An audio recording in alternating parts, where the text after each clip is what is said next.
आप सब खैरियत से होंगे। आज हम चूँकि हमने फाइलम ओमाइकोटा कंटिन्यू किया हुआ था, तो अभी हम फाइलम ओमाइकोटा के हमने कुछ जनरल कैरेक्टर्स देखे थे। अभी हम फाइलम ओमाइकोटा में आज सेप्रोलेजिनेल्स जो है उस ऑर्डर को स्टडी करेंगे। सबसे पहले इसकी सिस्टमैटिक पोजीशन देख लेते हैं।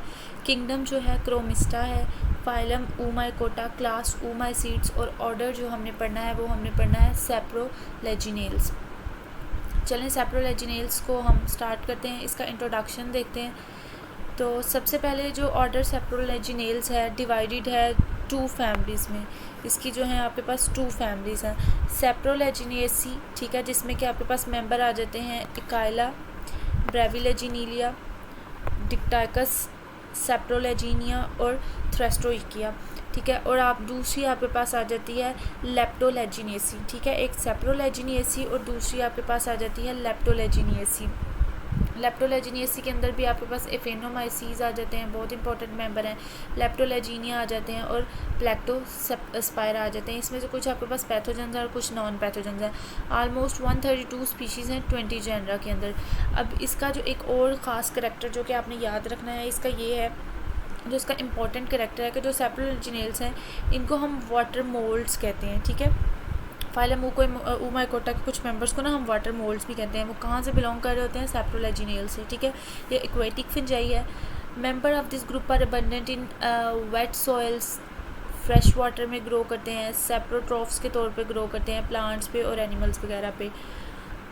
कुछ जो सेप्रोलेजिनेल्स हैं वो ब्रैकिश वाटर में ग्रो करते हैं। Most are intolerant of it and they are best in fresh water में ग्रो करते हैं। अब जो इसकी इकोनॉमिकली इंपॉर्टेंट स्पीशीज़ हैं वो सेप्रोलेजिनिया है और इकाइला है, ठीक है। इनको हम स्टडी भी करेंगे। Economically important as parasite of fish and their eggs. ये एग्स फिश और उनके एग्स के पैरासाइट्स के तौर पे ग्रो करते हैं और इनको ही हम स्टडी भी करेंगे। जैसे हमने इसकी 2 क्लासेस देखी हैं, तो दूसरा अभी हम एफानोमाइसीड्स की बात करते हैं। तो एफानोमाइसीड्स क्या करते हैं? ये क्या करते हैं? रूट रोट, ठीक है, पी की जो रूट होती है उसमें जो है ये डिजीज़ कॉज करते हैं। और एफेनोएस्टेकिया जो है सीरियस पैरासाइट है यूरोपियन क्रेफिश का, ठीक है। मोस्टली ये जो स्पीशीज़ हैं, जो पैथोजेनिक स्पीशीज़ हैं, ये फ़िश के डिज़ीज़ कॉज कर रही हैं। उसके अलावा कुछ जो इसके मेंबर्स हैं सेप्रोलेजिनेल्स के, उनके कोरस स्टिफ हाइफी हैं which have been produced typically fast growing mycelium. Hyphae of saprolegniales are coenocytic containing a peripheral layer of cytoplasm present है उनके अंदर। सेंट्रल वैक्यूल प्रेजेंट है। साइटोप्लाज्मिक स्ट्रीमिंग मूवमेंट प्रेजेंट है इनके अंदर। फिलामेंटस माइटोकॉन्ड्रिया है। Lipid droplets हैं, ठीक है, जो कि इनके वेजिटेटिव हाइफी में ऑब्जर्व किए गए हैं। ओमाइकोटा जो है यूमाइकोटा के कंपैरिजन में unable to synthesize osmotically active solute such as glycerol को नहीं कर सकता, मैनिटोल को नहीं कर सकता, ठीक है, पोलियोल्स को नहीं कर सकता, ठीक है। इसकी वजह से ना इसके हाइफी का इंटरनल जो ट्रिगर प्रेशर है वो मेंटेन नहीं रहता। हम हाइफी की बात करें ना, हाइफी के अंदर हमारे पास सारी ये चीज़ें प्रेजेंट है, माइटोकॉन्ड्रिया वगैरह। तो समटाइम ये जो इसके अंदर ये सारे कंपाउंड प्रेजेंट नहीं है। इन कंपाउंड के प्रेजेंट ना होने की वजह से हाइफी का जो ट्रिगर प्रेशर होता है वो एट सम स्पेसिफिक पॉइंट 0 हो जाता है। उसके बाद सेप्रोलेजिनेल्स ऐसा ऑर्डर है ओमाइकोटा का जिसके अंदर इसका ये एक इम्पॉर्टेंट करैक्टर है, इंपॉर्टेंट पॉइंट है, इसको आपने याद रखना है। इसके अंदर ऑक्सिलरी स्पोर्स भी प्रोड्यूस होते हैं और प्रिंसिपल ज़ूओस्पोर्स भी प्रोड्यूस होते हैं, और sometimes both the spores are produce in one genera, ठीक है। अगर दोनों तरह के स्पोर्स एक ही जेनरा के अंदर प्रोड्यूस हो रहे हैं तो इस टर्म को हम नाम देते हैं डाइप्लेंटिज्म या डाइमॉर्फिज्म।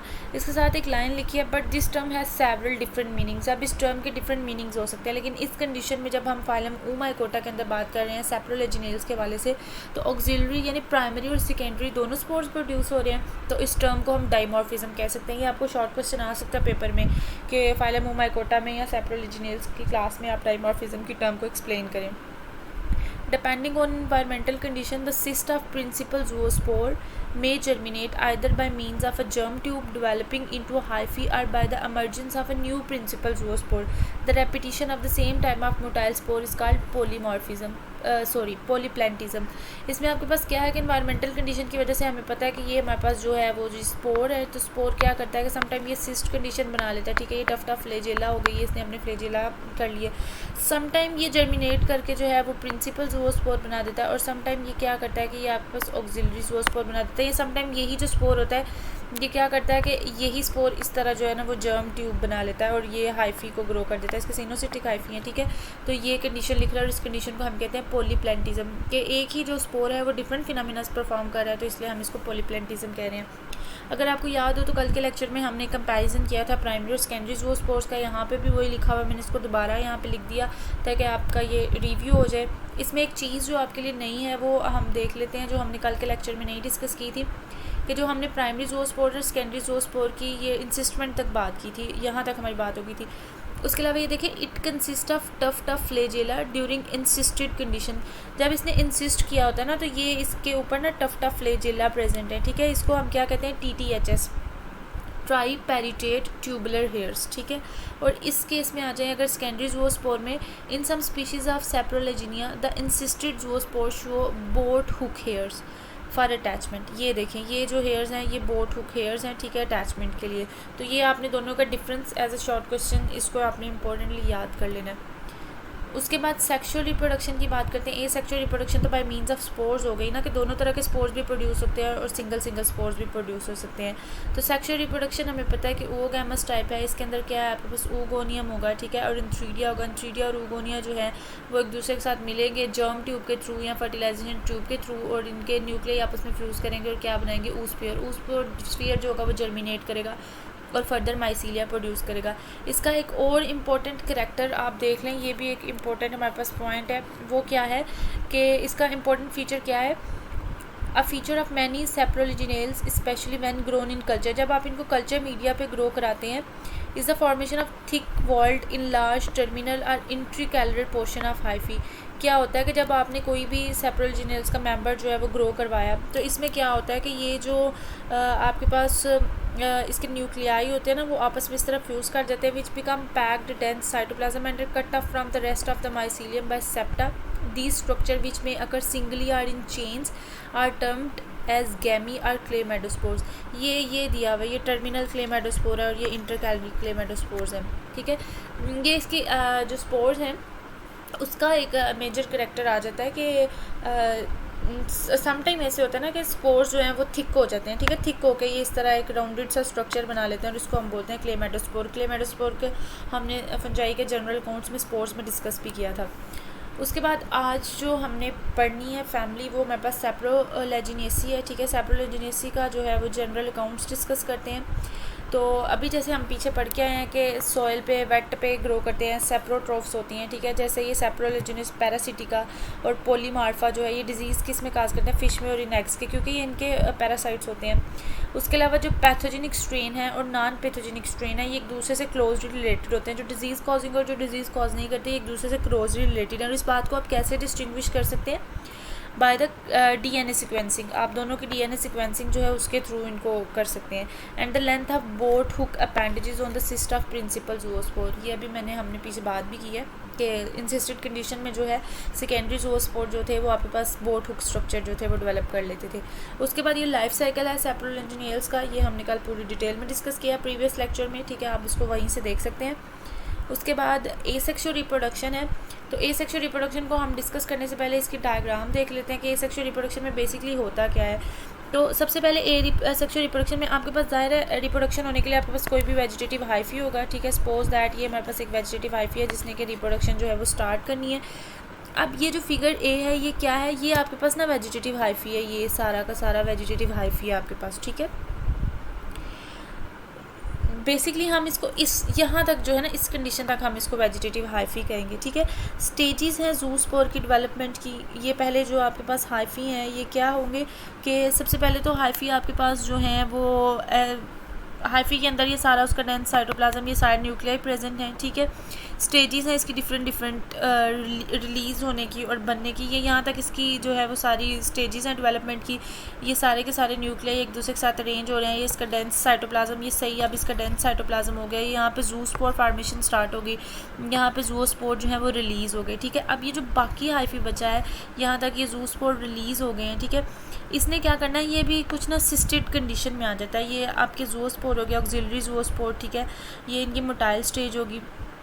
उसके बाद क्या होता है कि कुछ औकात ऐसे होते हैं कि ये जो फ्लैजेला होता है ना, ये सॉरी फ्लैजेला कह रही हूँ, ये जो आपके पास हाइफी है ना, ये इंसिस्टेड हो जाता है, ये थिक हो जाता है। थिक होने के बाद ना अभी ये दोबारा इसी कंडीशन में वापस आ जाएगा और दोबारा से ये फिर अगेन स्पोर प्रोड्यूस करना शुरू कर देगा। अब ये जो पीछे डायग्राम है, ये उसकी पूरी डिस्क्रिप्शन है कि A apex of the vegetative hyphae, B to D जो स्टेजेस हैं ज़ूस्पोरेंजिया के बनने की, ई जो है वो रिलीज़ है, तो वो आपने इसको डायग्राम के साथ मैच कर लेना है। ये भी सेक्सुअल रिप्रोडक्शन के पूरे बनने का प्रोसेस है। जिसको पीछे से मुश्किल लगे वो यहाँ पे देख सकता है कि कैसे जो सबसे पहले हाइफी की जो टिप है वो स्वेल करती है, ठीक है। हाइफी जो है वो टिप स्वेल की, उसके बाद ये सारे प्राइमरी ज़ूस्पोर बने, ठीक है। ये ज़ूस्पोर बन गए, फिर ये प्राइमरी ज़ूस्पोर रिलीज़ होना शुरू हो गए, ये फिर उनकी रेस्टिंग स्टेज है। फिर यहाँ पे ये फ्लैजेला डेवलप करना शुरू हो जाएंगे, ऑक्सिलरी भी और प्रिंसिपल ज़ूस्पोर भी, ठीक है। उसके बाद ये जर्मिनेट कर देंगे और ये सेकेंडरी ज़ूस्पोर बन जाएंगे। ये सारा उसके बनने का प्रोसेस है। ये हमने पीछे भी फर्दर डिटेल में डिस्कस किया। चलें जी, एसेक्सुअल रिप्रोडक्शन, जैसे कि पीछे मैंने आपको डायग्राम दिखाई है, अभी हमने डायग्राम देखी है, अभी हम इसको डिस्कस भी कर लेते हैं कि जो स्पोरेंजिया है उसकी जो हाइफल टिप है which is pointed in the vegetative condition swell करती है, राउंड ऑफ हो जाती है और क्लब शेप बन जाती है, ठीक है। ऐसे ही है ना, ऐसे हो जाता है हमारे पास club shape. It accumulate denser cytoplasm accumulate होना शुरू हो जाता है around the vacuole which remain clearly visible. A septum develop at the sporangial base and it is at first straight or convex with respect to sporangium, that is it bulges into। ये आपके पास जो पीछे वाली figures है ना, ये मैंने वहाँ उनको मेंशन किया कि फिगर आप उससे उसको कर सकते हैं। तो हमने पहला पॉइंट आपको याद होगा, अभी मैंने आपको दिखाया कि वो जो हाइफीज़ हैं, वो जो वेजिटेटिव हाइफी है वो हमारे पास जो है वो थिक हो रहा है, उसके अंदर साइटोप्लाज्म जो है एक्यूमुलेट हो रहा है। स्पोरेंजियम कंटेन न्यूमरस न्यूक्लियाई, जो बी वाली डायग्राम थी उसमें अगर आप देखें तो यूँ इस तरह बहुत सारे दानेदार न्यूक्लियाई बनना शुरू हो गए थे। And cleavage furrow separate the cytoplasm into uninucleate pieces each of which differentiate into an auxiliary zoospore. तो ऐसे ही था जो हमारे पास थर्ड स्टेज थी, ये हमारे पास फर्स्ट वेजिटेटिव हाइफी था जहाँ पे हमारे पास सारे साइटोप्लाज्म था। सेकंड में साइटोप्लाज्म साइडों पे एक्यूमुलेट होना शुरू हो गया था, ये दरमियान में वैक्यूल आ गया था। थर्ड में फिर हमारे पास इस तरह कुछ पॉइंटेड स्ट्रक्चर बनना शुरू हो गए थे, ठीक है। ये डिफ्रेंशिएट होना शुरू हो गए थे न्यूक्लियाई, और फर्दर तो हमारे पास पूरे प्रॉपर जो थे वो ज़ूस्पोर बनना शुरू हो गए थे, उसके बाद रिलीज़ होना शुरू हो गए थे। As the zoospores are cleaved the central vacuole disappear. तो ये देखें ना, यहाँ पे सेंट्रल वैक्यूल कोई नहीं नज़र आ रहा आपको। The tip of the cylindrical sporangium contain clear cytoplasm and a flattened protuberance, the papilla, develop at the apex. As the sporangium ripens, the zoospore become fully differentiated by show limited movement and change of shape, ठीक है। तो ये यहाँ पे ये third जो stage है, यहाँ पे पैपिला हेयर लाइक आउटग्रोथ बनती है, यहाँ पे जूस्पोरेंजियम जो है वो डिफ्रेंशिएट होना शुरू हो गए एक दूसरे से। उसके बाद स्पोरेंजियम क्या करते हैं, sporangium undergo a straight change of shape at this time and sporangium wall breaks down the at the papilla. अभी जो थर्ड वाली में पैपिला के स्टार्ट पे जो स्ट्रक्चर है वो बर्स्ट आउट कर जाएगा, स्पोर्स क्विकली रिलीज़ कर जाएंगे, बहुत सारे ज़ूस्पोर एस्केप करेंगे 1 सेकेंड के अंदर, ठीक है। The whole process of sporangium differentiation takes about 90 minutes. 90 minutes के अंदर ये पूरा प्रोसेस जो है कंप्लीट हो जाएगा। A characteristic feature of Sporolagina is that following the discharge of zoosporangium, growth is renewed from the septum at its base, that a new apex develop inside the old sporangial wall। अब यहाँ पे ये point है, सबसे last वाली जो diagram मैंने आपको दिखाई है, आपने देखा होगा कि वो डायग्राम कुछ इस तरह थी कि ये ऊपर सारे ज़ूस्पोर बन गए थे, तो यहाँ पे दोबारा हाइफी जो था वो बनना शुरू हो गया था। सेप्टा की वजह से ना ये ओल्डर कंपार्टमेंट में हाइफी की ना दोबारा फॉर्मेशन स्टार्ट हो जाती है, ठीक है। आपने लास्ट वाली जो डायग्राम है उसको देख लेना है। एपिक्स के अंदर जो ओल्ड स्पोरेंजियल वाइल है उसमें क्या होती है, proliferation. This in turn may develop into a zoosporangium discharging its spores through older pores, ठीक है। ये वाला पोर्शन इसका, ये तो न्यू पोर्शन था ना जिसने पहले ज़ूस्पोर रिलीज़ किया, ये अगेन जो है उसी कंडीशन में आ जाता है और ये दोबारा से ज़ूस्पोर जो है उनको रिलीज़ करना शुरू कर देता है, लेकिन करेगा कहाँ से, पुरानी टिप से ही। Upon release the auxiliary zoospore slowly reveal and eventually swim somewhat sluggishly with the pointed and directed forward. They are grapes are pear shaped and bear two apically attached flagella। तो ऐसे ही देखा ना हमने, यूँ एक whiplash और एक हेट्रोकोन flagella होते हैं इसके अंदर। The zoospore form a single sporangium. अब जो ज़ूस्पोर है वो single sporangium show variation in their period of motility, the majority encysting with about a minute but some remaining motile for even an hour, ठीक है। कुछ insist हो, mostly इन्होंने होना तो इंसिस्ट ही है, फिर इन्होंने डेवलप करना है, लेकिन कुछ मोटाइल रहते हैं। The zoospore withdraw its flagella and encyst that is cytoplasm becomes surrounded by a distinct wall which is produced from pre form material. Following a period of rest 2 to 3 hours की rest के बाद sporangia डायोकिया में the cyst germinate to release a further zoospore, the principal zoospore. ठीक है, ये भी बात आपने याद रखनी है। अभी जो जूओस्पोर होंगे एक दूसरे के साथ शेप में डिफर करेंगे, कुछ बीन शेप्ड होंगे, ठीक है, कुछ ग्रेप्स शेप्ड होंगे। Principal zoospore encyst they shed rather than withdraw their flagella. ये जो प्रिंसिपल जूओस्पोर जो मतलब बाद में जूओस्पोर बन रहे हैं ना ऑक्सिलरी के बाद प्रिंसिपल, ये क्या करते हैं, insist they shed rather than withdrawal their flagella. इन्होंने क्या करना है, इन्होंने शेड कर देना है, इन्होंने इस तरह ही रहना है, इसी कंडीशन में इन्होंने अपने फ्लैजेला ने ड्रॉ करने। The first step in the cyst match is the fusion of vesicle called के बॉडीज़। कहता है सबसे पहला स्टेप इंसिस्टमेंट में क्या है, ये इंसिस्टमेंट जब हो रही है तो के बॉडीज़ जो है ना वो वेजिकल्स की फॉर्म में इंसिस्ट हो रही है प्लाज्मा मेम्ब्रेन के ऊपर। These are so called because they are located near the kinetosome. अब ये जो वेजिकल्स है ना के बॉडीज़, ये क्या करती हैं, ये जूओस्पोर्स को सबस्ट्रेटम के साथ अटैच होने में हेल्प आउट करती हैं। ठीक है, सबस्ट्रेटम के साथ जूओस्पोर को अटैच करने में ये के बॉडीज़ हेल्प करती हैं। सेक्सुअल रिप्रोडक्शन की बात करते हैं तो जनरल अकाउंट्स पढ़े अगर गौर से तो सेक्सुअल रिप्रोडक्शन यहाँ पे बहुत ही क्लियर हो जाती है। सब के सब जो मेंबर्स हैं जीनस सेप्रोलिजिनियल्स के, वो क्या है, होमोथैलिक हैं, इनके अंदर उगोनिया है और इंथ्रीडिया है। सेक्सुअल रिप्रोडक्शन सबके सब मेंबर्स में क्या होता है, उगोनिया के अंदर सेवरल एग होते हैं fertilize by antheridial branches. Fertilization जो है वो फर्टिलाइजेशन ट्यूब के थ्रू होगी। In some species ripe oogonia are found without antheridia. जो उगोनिया सही मेच्योर उगोनिया होता है ना वो इंथ्रीडिया के बगैर होते हैं। इस बात को ज़रा गौर से देखिएगा। Associated with them, this could due to either of the fusion of two haploid nuclei from adjacent meiotic events in a single oogonia। हमने देखा था कि इसका केस जो है वो डिप्लॉयड है। यहाँ पे हमारे पास क्या हो रहा है, सब के अंदर ना म्योटिक कंडीशंस हैं। तो इसमें आपके पास होता क्या है कि जो दो ऊगोनिया होते हैं ना वो आपस में ही उनके न्यूक्लियाई, ये एक ऊगोनिया ये एक ऊगोनिया, इनके ही आपस में न्यूक्लियाई फ्यूज़ कर जाएंगे क्योंकि उधर इंथ्रीडिया नहीं होगा। ठीक है, इनके ही जब यूगोनिया आपस में फ्यूज़ कर जाएंगे तो ये फ्यूज़ करके जाइगोट बनाएंगे और वो आगे जर्मिनेट करेगा ना वो oosphere। तो अब चूँकि यहाँ पे इंथ्रीडिया नहीं है तो ये फिर ट्रू सेक्सुअल रिप्रोडक्शन तो ना हुई, तो फिर इस कंडीशन को हम क्या कहते हैं, एपोमिक्सिस। ठीक है जी, जिसमें आपके पास दो हेप्लॉइड न्यूक्लियाई आपस में फ्यूज़ कर जाते हैं। Or the formation of an oospore around a diploid nucleus that never underwent meiosis that is parthenogenesis. ये भी आपने याद रखनी है, ये भी इसमें एक नई चीज़ है। उसके बाद ये आप हमारे पास एक डायग्राम है, इसको जैसे हमने वो स्पोर बनने की डायग्राम आपने देखी है ना, इसी तरह आप उगोनिया के डेवलपमेंट की स्टेजेस देख सकते हैं। तो ये देखें आपके पास ये उगोनिया का स्ट्रक्चर डेवलप हो रहा है, ये उसका साइटोप्लाज्म जो है डेंस साइटोप्लाज्म, ठीक है, वो इंड्यूस हो रहा है। ठीक है, इसके अंदर सारा का सारा जो यहाँ से साइटोप्लाज्म हो गया, ये इसका वैक्यूल बन गया। ठीक है, ये सारे इसके वेसिकल्स बनना शुरू हो गए, ये इसने इंथ्रीडियल ब्रांच डेवलप करना शुरू कर दी। अच्छा ठीक, ये देख लें, ये आपके पास क्लेमाइडोस्पोर फॉर्मेशन है। ठीक है, ये जो आपके पास है ई का जो उगोनिया, ये सबसे मिच्योर उगोनिया जिसके अंदर आपके पास क्या प्रेजेंट है, oospores प्रेजेंट है। ठीक है, ये आपके पास इंटर कैलरी और टर्मिनल जो है वो क्लेमाइडोस्पोर्स प्रेजेंट है जो कि इसके सेक्सुअल रिप्रोडक्शन में आती है।